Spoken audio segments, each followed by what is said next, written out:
Bapak, Ibu, dan saudara-saudara yang dikasihi Tuhan, kita kembali untuk merenungkan firman Tuhan saat ini. Kita bersama-sama akan merenungkan firman Tuhan dari Kisah Para Rasul pasal 11, ayatnya 19-30. Adapun tema yang hendak kita bersama gumuli adalah menanti dalam pengharapan dan karya. Menanti dalam pengharapan dan karya. Mari sebelum kita bersama-sama untuk renungan Jumat 8 Desember 2023 ini, kita berdoa lebih dahulu. Mohon pimpinan Tuhan. Mari. Tuhan, terima kasih saat ini Engkau berkenan untuk memberi kesempatan bagi kami kembali mendengarkan dan merenungkan firman-Mu Tuhan. Berkatilah kami agar mampu mengerti, mampu menangkap firman-Mu yang kami percaya akan berguna untuk membangun iman kami kepadamu Tuhan. Kami menyerahkan untuk renungan kali ini dalam tangan Tuhan. Berkaryalah Tuhan dengan kuat kuasa-Mu. Kami berdoa dalam nama Tuhan Yesus. Amin. Mari kita buka bersama-sama Kisah Para Rasul pasal 11. Kisah Para Rasul pasal 11. Ayat 19 sampai ayat 30 yang demikian isinya. Barnabas dan Saulus ke Antiokhia. Sementara itu banyak saudara-saudara telah tersebar karena penganiayaan yang timbul sesudah Stefanus dihukum mati. Mereka tersebar sampai ke Venesia, Siprus dan Antiokhia. Namun mereka memberitakan Injil kepada orang Yahudi saja. Akan tetapi di antara mereka ada beberapa orang Siprus dan orang Kirene yang tiba di Antiokhia dan berkata-kata juga kepada orang Yunani dan memberitakan Injil bahwa Yesus adalah Tuhan. Dan tangan Tuhan menyertai mereka. Dan sejumlah besar orang menjadi percaya dan berbalik kepada Tuhan. Maka sampailah kabar tentang mereka itu kepada jemaat di Yerusalem. Lalu jemaat itu mengutus Barnabas ke Antiokhia. Setelah Barnabas datang dan melihat kasih karunia Allah, bersukacitalah ia. Ia menasihati mereka supaya mereka semua tetap setia kepada Tuhan. Karena Barnabas adalah orang baik, penuh dengan Roh Kudus dan iman, sejumlah orang dibawa kepada Tuhan. Lalu pergilah Barnabas ke Tarsus untuk mencari Saulus. Dan setelah bertemu dengan dia, ia membawanya ke Antiokhia. Mereka tinggal bersama-sama dengan jemaat itu 1 tahun lamanya. Sambil mengajar banyak orang di Antiokhia. Murid-murid itu untuk pertama kalinya disebut Kristen. Pada waktu itu datanglah beberapa nabi dari Yerusalem ke Antiokhia. Seorang dari mereka yang bernama Agabus bangkit. Dan oleh kuasa roh ia mengatakan bahwa seluruh dunia akan ditimpa bahaya kelaparan yang besar. Hal itu terjadi juga pada zaman Claudius. Lalu murid-murid memutuskan untuk mengumpulkan sesuatu sumbangan sesuai dengan kemampuan mereka masing-masing dan mengirimkannya kepada saudara-saudara yang diam di Yudea. Hal itu mereka lakukan juga dan mereka mengirimkannya kepada penetua dengan perantaraan Barnabas dan Saulus.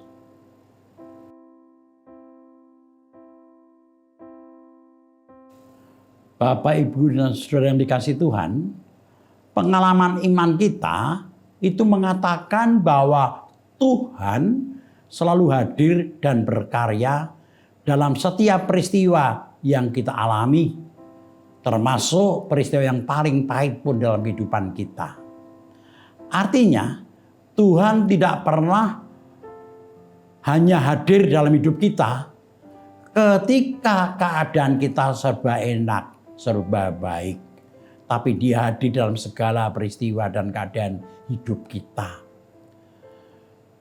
Seperti pengalaman jemaat Yerusalem waktu itu, mereka mengalami penganiayaan sehingga jemaat banyak melarikan diri dari kota Yerusalem ke berbagai tempat.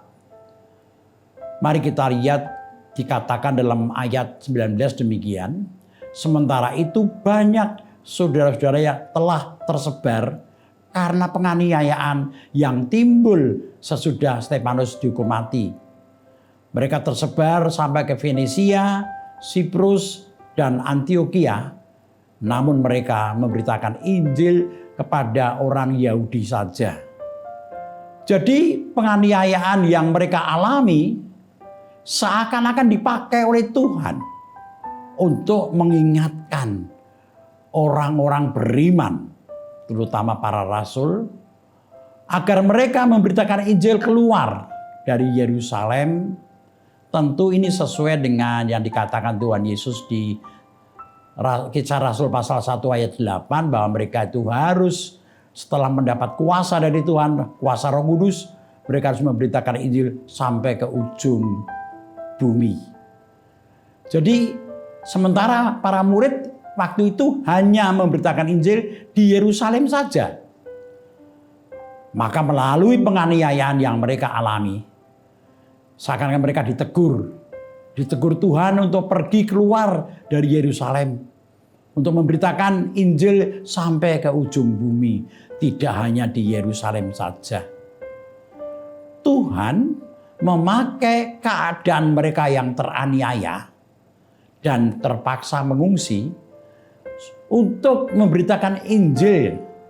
Jadi Tuhan memakai keadaan mereka itu untuk mengingatkan mereka agar mereka tidak hanya memberitakan Injil di Yerusalem saja. Keadaan ini mengajar kita semua, mengajar kita bahwa Tuhan kadang memakai keadaan kita yang tidak enak, keadaan kita yang pahit untuk menyatakan karyanya.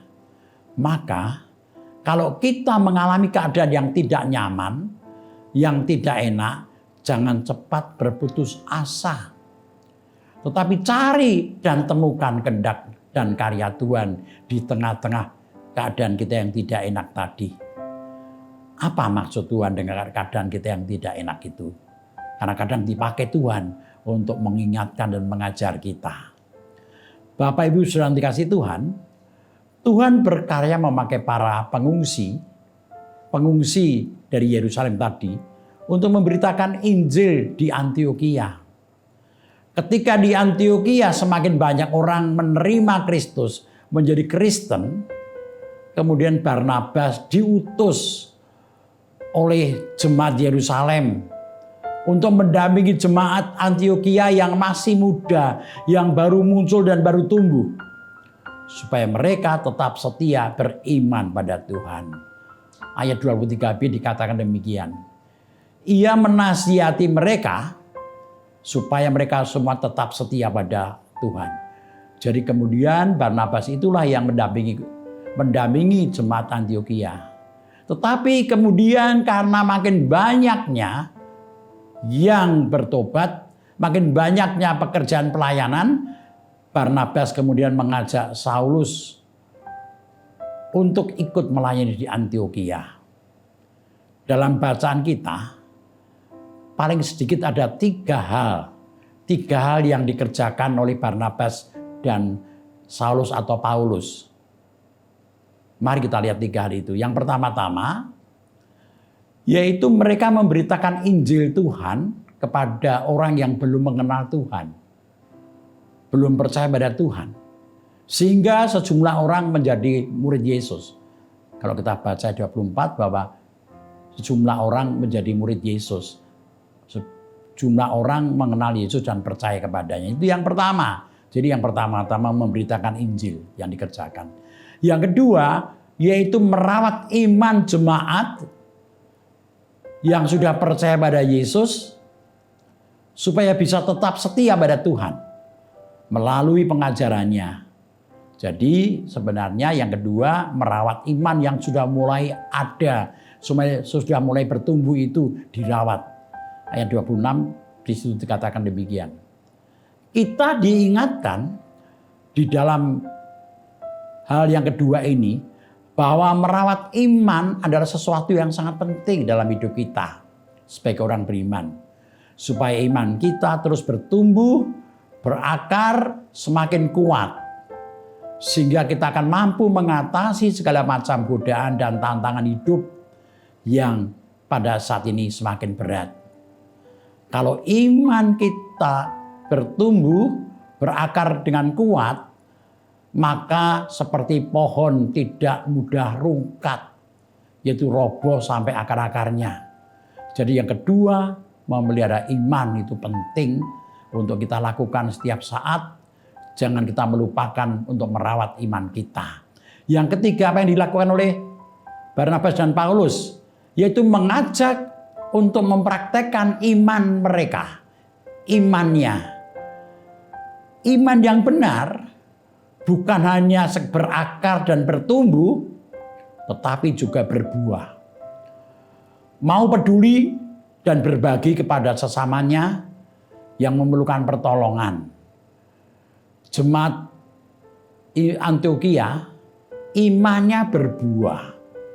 Seperti tertulis dalam ayat 29, di mana mereka imannya berbuah dengan bersedia berbagi dengan saudara-saudaranya. Ayat 29 dikatakan demikian.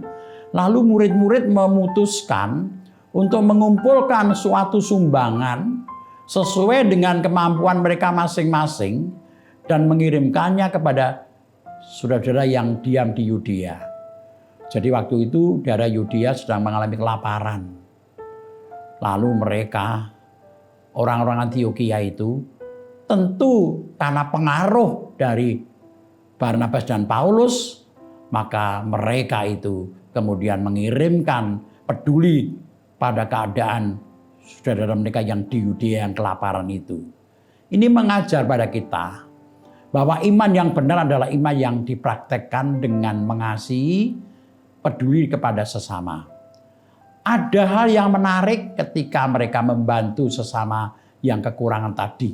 Dalam ayat tadi kita baca, mereka membantu sesuai dengan kemampuan masing-masing.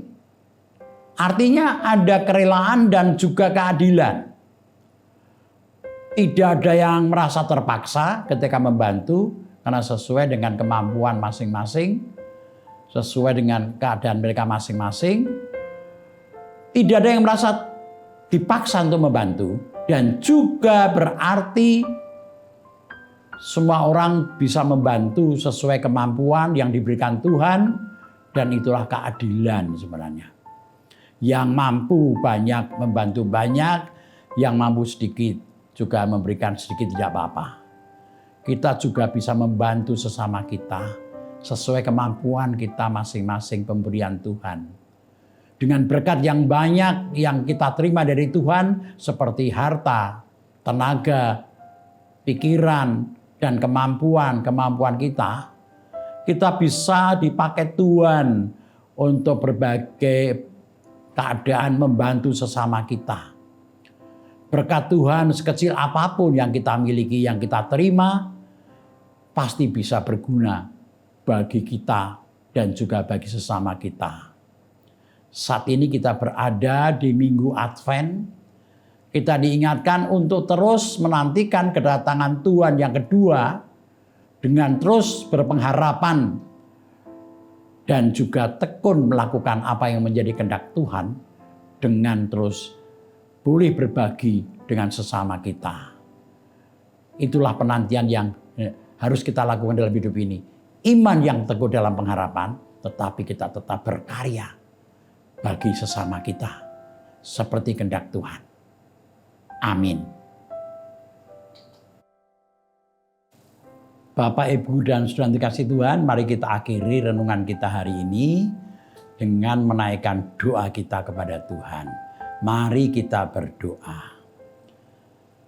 Tuhan Allah Bapa Surgawi, kami bersyukur Tuhan karena Engkau sudah boleh memberikan firman-Mu kepada kami melalui pengalaman jemaat Antioquia Tuhan. di mana jemaat yang baru tumbuh ini tentu banyak mengalami godaan dan tantangan. Maka ketika mereka mulai bertumbuh semakin banyak warganya, jemaat di Yerusalem mengutus Barnabas untuk datang ke sana.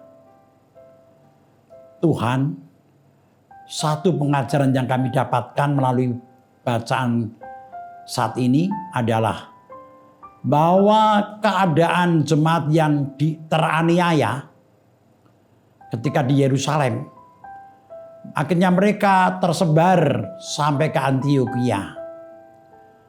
Ternyata kami melihat karyamu di situ, di tengah-tengah penganiayaan jemaat Yerusalem, engkau berkarya mengingatkan kepada orang-orang beriman, terutama para rasul, agar mereka keluar dari Yerusalem, memberitakan Injil keluar seperti perintah-Mu Tuhan, bahwa ketika Roh Kudus datang kepada mereka, mereka harus memberitakan Injil sampai ke ujung bumi. Jadi peristiwa penganiayaan itu, di tengah-tengah peristiwa itu, engkau memakainya untuk mengingatkan para murid agar mereka memahami tugas panggilannya.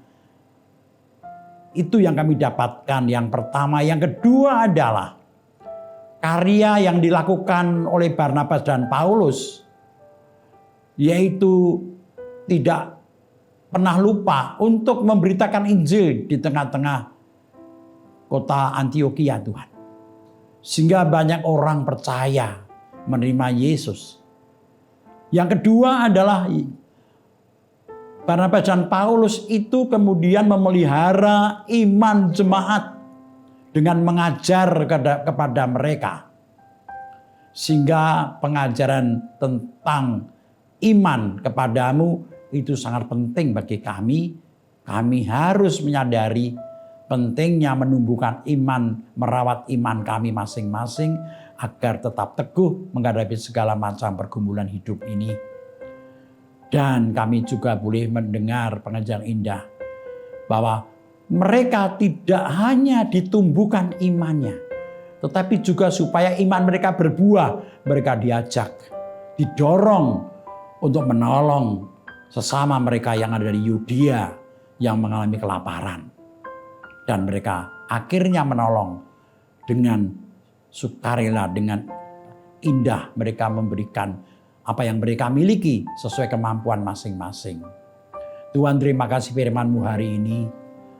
Kami mohon berkat-Mu Tuhan. Di minggu-minggu Advent ini, supaya kami juga menantikan kedatangan-Mu yang kedua. Dengan tetap berpengharapan di tengah-tengah kehidupan dunia yang semakin berat ini, tetapi kami juga tidak melupakan untuk tetap berkarya, bersedia Engkau pakai menjadi alat-Mu memberitakan kabar baik dengan berbagi bagi orang-orang yang membutuhkannya Tuhan.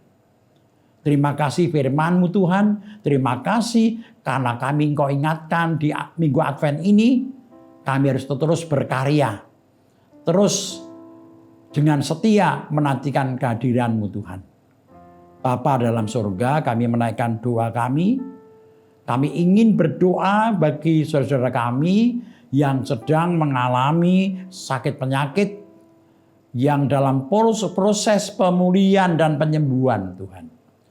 Kami berdoa untuk Bapak Ibu Priyono, kami berdoa untuk Ibu Almi Birowo, kami berdoa untuk anak Amoresa, kami berdoa untuk Ibu Sri Utami Suprapto, kami berdoa untuk Ibu Margono, kami berdoa untuk Bapak Ngatimin, kami berdoa untuk Bapak Cahyo Muntadi, kami berdoa untuk Bapak Saharun, kami juga berdoa untuk Bapak Warsito Utomo, Ibu Endang Joko Triyono, Bapak Edwin Krusma Yulianto, Saudari Andrea Yosepin, juga anak kami Nasya Alana Tuhan.